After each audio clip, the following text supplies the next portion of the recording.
Joined with me is Andrea Williams, the Chief Executive of Christian Concern. Andrea, could you just share a little bit about the work that you do? Well, it's my great privilege as the Chief Executive of Christian Concern to be here today, to be with March for Life, and to just join with all these wonderful people behind me who are saying that 10 million lives is too many.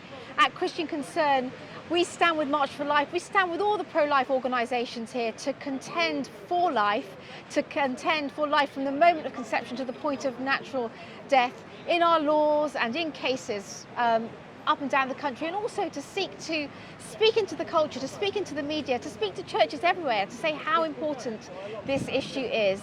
So that's what we care about. We love the Lord Jesus Christ at Christian Concern, and we long to see all the joy and all the fruits that flow from really loving him and acknowledging him in public life.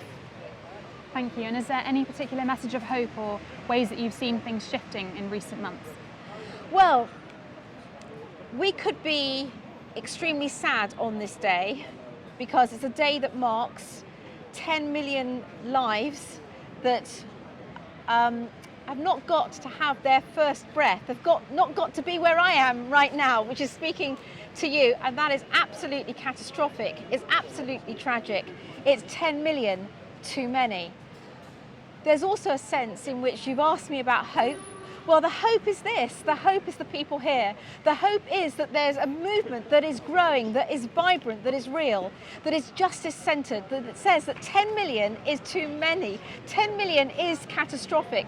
And we will not be silenced. We will not be quietened, because for us, this is a life issue. It's a justice issue. We will never give up. We won't be silenced, because we will speak of this for as long as we have breath. So we will keep on contending. We will show that there's another way, because life brings life and death brings despair. And so what we want to say to everyone is that there is hope in life. And there's also, you know what, because 10 million is too many, but there's therefore 10 million mums out there who know what it is to take the life of their child. And there's 10 million dads out there.